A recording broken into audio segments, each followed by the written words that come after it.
With Declan Rice, he's made the decision, he's decided he's going to transfer and try and force his way into the England reckoning. Are you upset? Are you surprised? Do you care? Where do you stand on it? Well, I care. I would love him to have played for us, Nathan. I think he's a terrific player. But I would understand his position. He was only 19 when he played for us. And some of the stuff I read today, it sounded like he was having us on. Now, I think the comments he made at the time were genuine. That's what he believed in, and he loved playing for Ireland. There's no doubt about that. But since then, he's become a better player.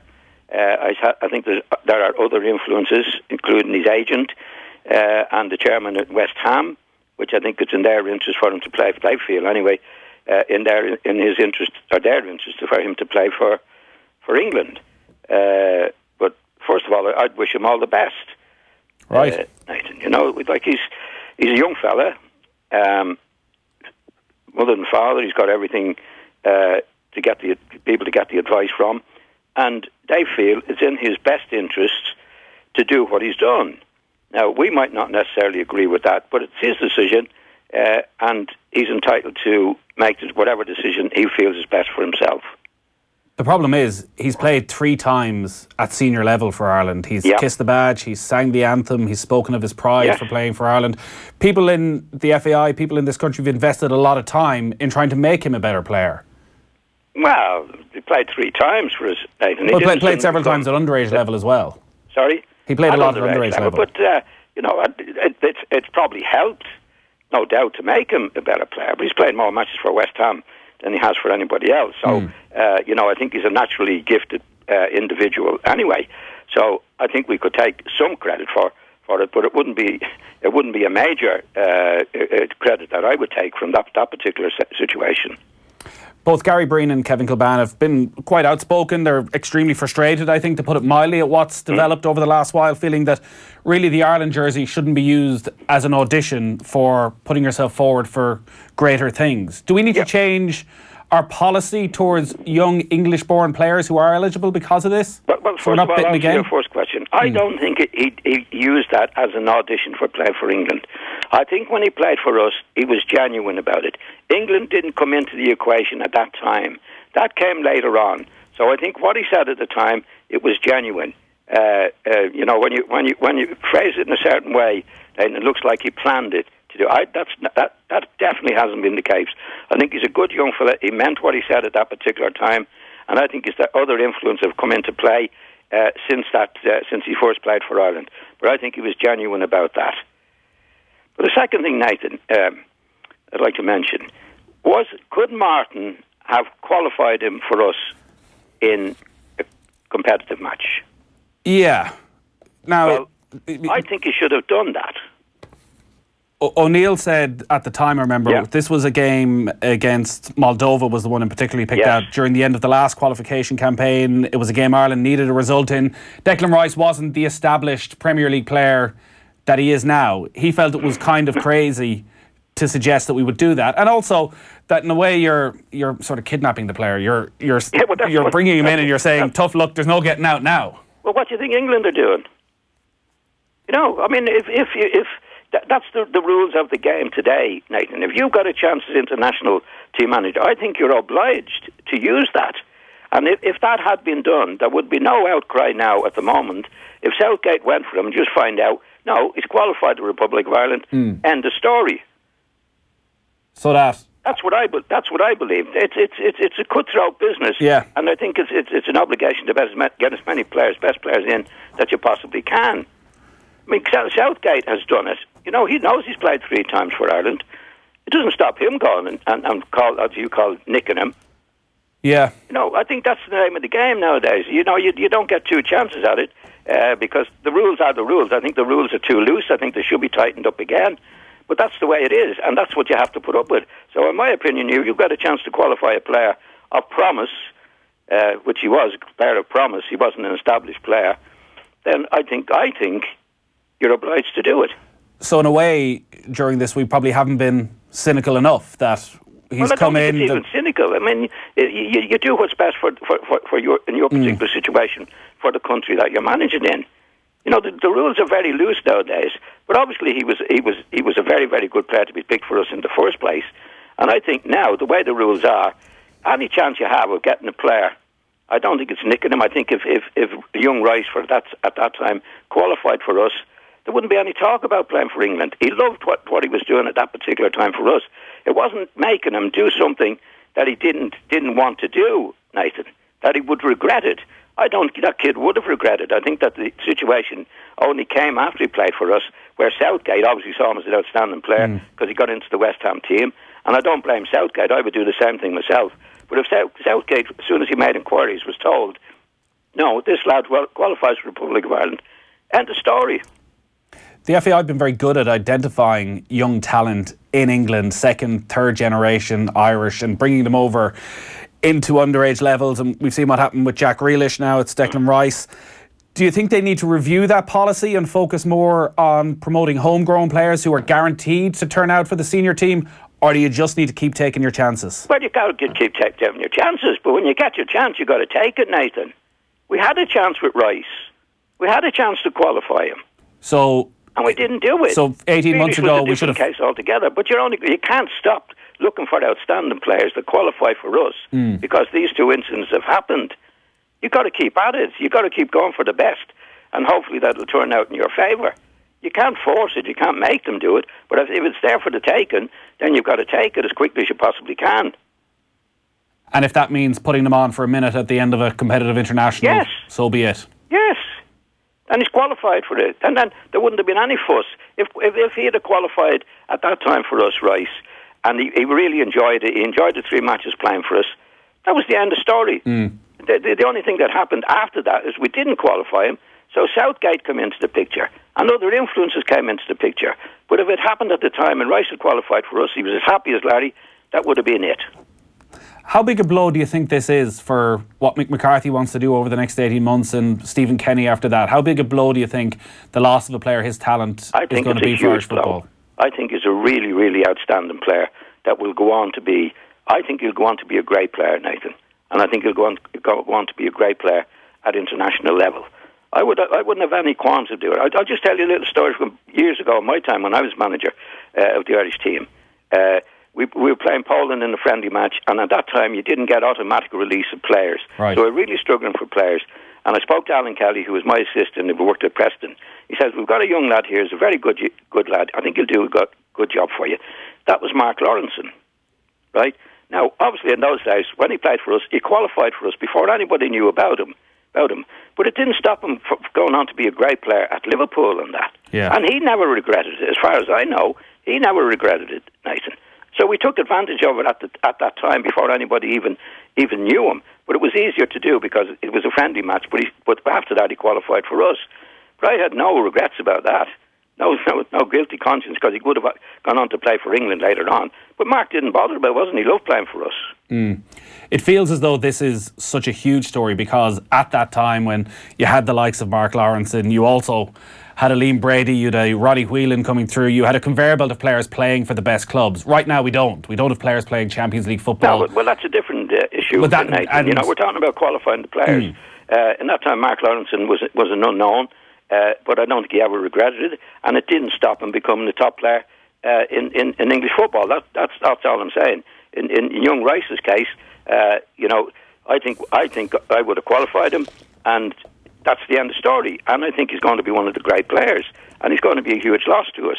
But as far as you're saying, not going after the English-based lads, I think that's not right. You have to keep going after them, and hopefully do a better job in getting them to play for us, or persuade them to play. Let's put it that way.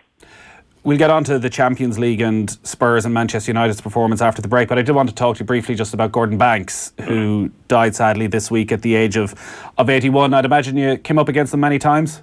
Yeah, loads of times, Nathan. Actually, I played against him when I played for Manchester United. We beat Leicester in the Cup, and Gordon was in goal for Leicester at that time. And over the years, I played against him when he was at Stoke. I met him a few times as well, and he was a smashing lad, and definitely one of the great goalkeepers, Nathan. Yeah. I don't know if you remember a game that you played against him here in Ireland.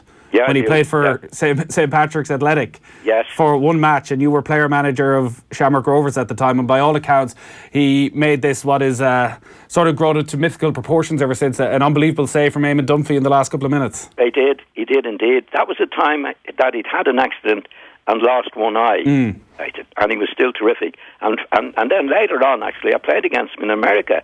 When I was playing for Philadelphia, he was playing for Fort Lauderdale, and he had a blinder that day as well. He played brilliantly. I know he's a great lad, and he was one of the greats.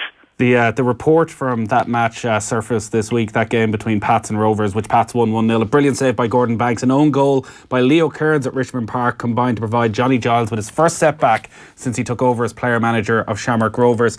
Rovers must be feeling pretty miserable. The bumpy state of the pitch made it virtually impossible for Giles and Dunphy to dictate the game in their normal manner. Yeah, well, the pitches weren't great in those days, but St. Pat's ground certainly wasn't one of the best. Nathan, there's no doubt about that. Yeah. John, great stuff. Stick with us. We're going to talk Champions League next. Football on Off the Ball. Brought to you by the new and improved Boyle Sports Bet Builder. Now with 44 markets to choose from on every match.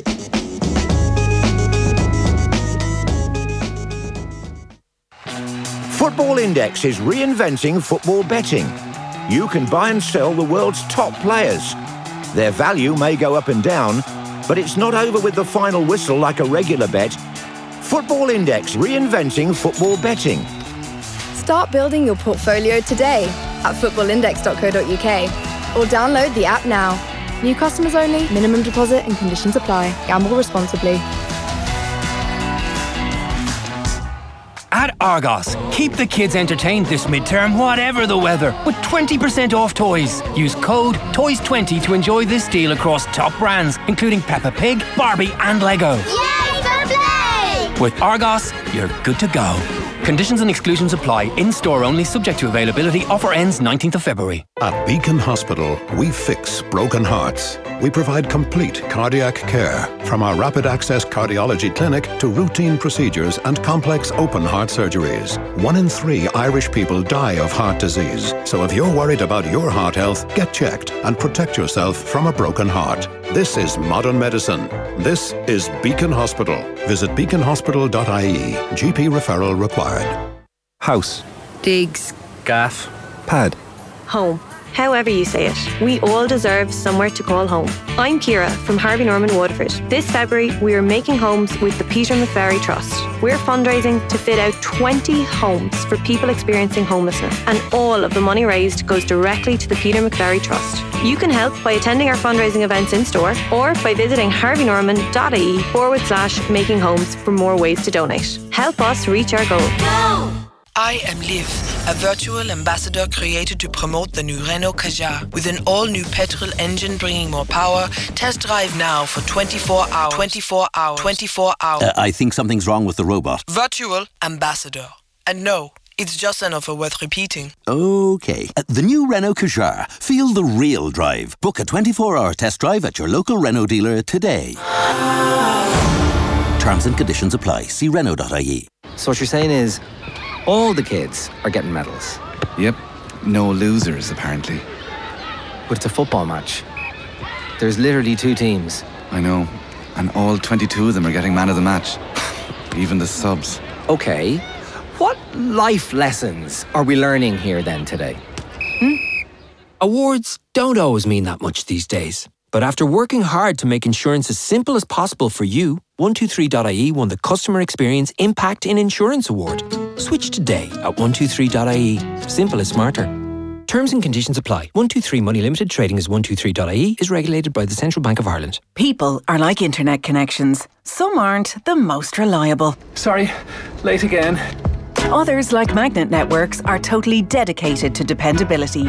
Our dedicated internet access promises your business a completely consistent and reliable connection 24/7. Magnet Networks is now Ireland's largest internet connectivity network, delivering powerful private connections virtually anywhere. Learn more at magnetnetworks.com. Magnet Networks, dedicated to connectivity. Now at M&S, there's amazing offers in our home event, with 20% off homeware and up to 30% off selected furniture, only at M&S. In-store and online, terms and conditions apply. Football on Off the Ball. Brought to you by Boyle Sports. Now with same-day withdrawals to your Visa debit card. Arsenal have been beaten in the first leg of their Europa League round of 32 tie. They've lost 1-0 against Bate Borisov. They also had Alexandre Lacazette sent off in the last minute of that game for a wild elbow. Both Celtic and Chelsea get underway shortly. We'll keep you up to date on those throughout the evening. Been a mixed week for the English teams in the Champions League. John Giles is still on the line, 53106 if you have any thoughts. John, we'll start with Manchester United. It feels as though the bubble has burst on Ole Gunnar Solskjaer, losing 2-0 at Old Trafford against Paris Saint-Germain. When you look at the quality United had on the pitch and the quality that Paris Saint-Germain had on the pitch, was it ever going to be any other way? Well, I didn't know what to expect, Nathan, because I think this was the first real test for Manchester United since the new manager came in. But I'd have to say that they failed it badly. I thought Paris Saint-Germain were extremely good, much better than I expected them to be, and definitely deserved to win the game. What could United have done differently? Not an awful lot. I think they probably played the best team that they had available to them, and they just weren't good enough. So it's not really... does it change the way you look at Solskjaer as a manager? No. Well, we might have spoken last week. Maybe you must ask me, would he make a manager now? And I said no. I still have reservations. I think he's done everything that's been asked of him so far, up to the Champions League match the other day, of course. But I would rather wait and see a little bit longer whether to give him the job permanently or not. And that's still my view, Nathan. I'd still wait a little bit longer because that was the first big test the other day, and I must say that they certainly didn't pass that test. Is it all over the pitch that they need improvement? Because no matter who it is, whether it's Solskjaer or whether it's Maurizio Pochettino, it feels as though a lot of money is going to be spent at Manchester United in the summer. From what you saw on Tuesday night against real quality opposition, what's the main area they're going to need to focus on? Well, they haven't defended very well. I mean, they played some poor teams, but I think when they were called on to defend the other night, they didn't play well. And you'd have to say, up front, against a good team, a very, very good team, Paris Saint-Germain, they didn't really do it well. Didn't play very well up front either. Midfield, they probably need something. Pogba's not going to play in midfield, Nathan, and you could see the other night. I was surprised that the United manager, where he said he was unlucky to be sent off. He wasn't unlucky to be sent off. He has a habit, actually, Pogba, when he's playing, Nathan, that's somebody protecting. They call it protecting the ball. But he's protecting the ball when somebody's about 2 or 3 yards away, as Sabaleta was the other night. And if he continues to do that, he wouldn't intend to, but I think he'll injure somebody badly with what he's doing. I mean, he injured Dele Alli, didn't he? Yeah. A couple of weeks ago, where something very similar. Redknapp on the telly said he was protecting the ball. Well, you protect the ball when the ball's like 2 or 3 or 4 or 5 inches away from you, not 3 feet. And he has a habit of doing that when he's playing. He's a big, strong fella. And when he's near the ball and there's somebody comes to tackle him, he's not shrugging him off, hitting him off. And he definitely deserves to be sent off tonight. And it's something that Solskjaer has to do to stop him, get him out of that particular habit, because he'll injure somebody or he'll continue to be sent off. Paris Saint-Germain, as you say, you were impressed with. Kylian Mbappe seemed to run the show, particularly in the second half, and they were without both Edinson Cavani and Neymar, both to come back over the coming months. Do you look at Paris Saint-Germain, from what you've seen, as genuine contenders to win the Champions League? Well, we'll have to see, against another team. But looking at them the other night, Nathan, I thought they were very impressive. And from what I've seen so far, which is not that much, they'd definitely be big contenders for it. So if we're talking about Manchester United manager, Maurizio Pochettino's had a very good week then, considering they're missing both Dele Alli and Harry Kane to pull off a performance like they did against Borussia Dortmund last night. A 3-0 win. They very much have 1 foot in the quarterfinals of the Champions League. They've managed to maintain a run for the title. They're still in contention there. All right, they've gone out of the cups over the last few weeks. How good a managerial job was that last night from Pochettino? Well, I think overall, the season, it's been a great managerial job. With the resources that he has, Nathan, they're very thin on the ground, and losing, two outstanding players, two of their outstanding players, and to continue to compete and win matches is a really, really outstanding job. Now, if it might catch up with them because, you know, it's a long season. They're still in the Champions League. They're running for the league. They're still in the FA Cup. You know, you need a big squad. He hasn't got a big squad, and he's lost 2 of his best players. So I think what he's done has been outstanding. Nothing short of that. What was it last night that, because Borussia Dortmund are top of the Bundesliga, they've been flying this season, they were talked up, they were many people's favourites for this tie, to come away with a 3-0 win, where was it that he was able to get at Dortmund? Well, funny enough, they got at him through the left back. Vertonghen was playing as the wing back, Nathan.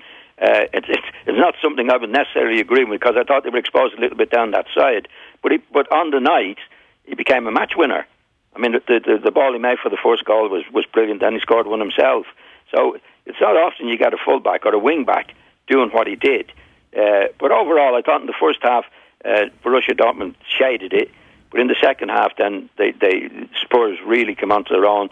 Son again, doing his stuff. He could be in the running for Football of the Year, Nathan.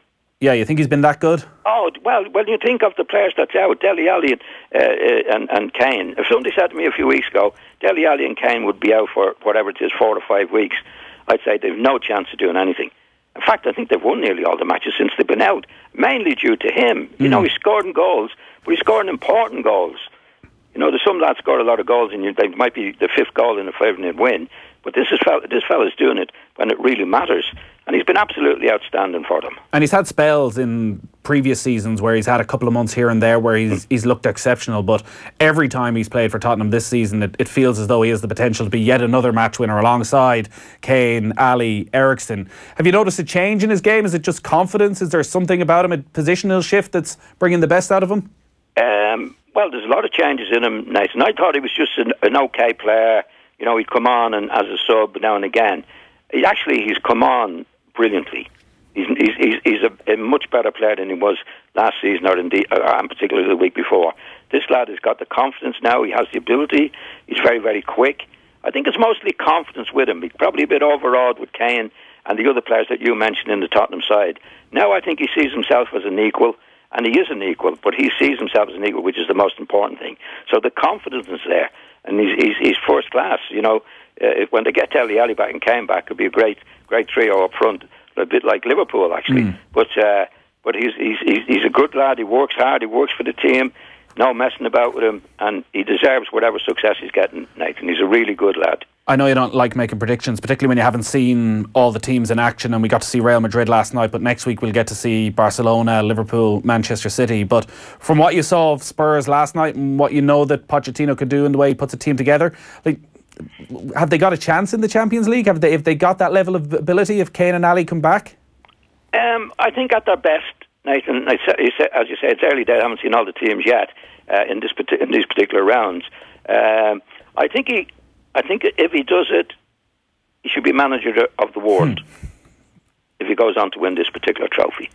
With the resources that he has, Nathan, I think he's done a great job. 2 of his best players, recognised best players, have been out for a while now, and they've still won matches. That's really, really top-class management, and that's what Pochettino has done. John, great stuff as always. We'll talk to you next Thursday. Thanks, Nathan.